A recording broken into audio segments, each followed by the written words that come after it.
আসসালামু আলাইকুম। আপনারা আমার সামনে যে গাছটি দেখতে পাচ্ছেন, এটি অনেকে হয়তো চিনতে পারেন আবার অনেকে নাও চিনতে পারেন। এটি হচ্ছে একটি মশলা জাতীয় ফসল। এর নাম হচ্ছে মৌরি। এর বৈজ্ঞানিক নাম হচ্ছে ফনিকুলাম ভালগের।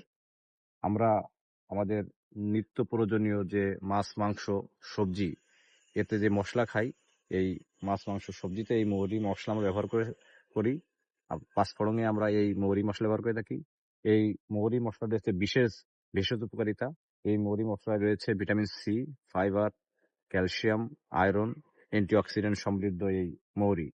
এই মৌরি মসলা আমরা খেতে পারি প্রতিদিন সকালে ১ চামচ করে। আমরা গরম পানির সাথেও খেতে পারি। এই মৌরি মসলা আমরা রূপচর্চায় ব্যবহার করতে পারি। এই মৌরি মসলার আরো অনেক গুণাগুণ রয়েছে।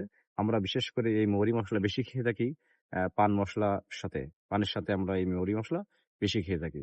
এই মৌরি মসলার অনেক অর্থনৈতিক গুরুত্ব আছে। আমরা এই মৌরি মসলা বাণিজ্যিকভাবে চাষাবাদ করে আমরা অনেক মুনাফা অর্জন করতে পারি। ধন্যবাদ সবাইকে।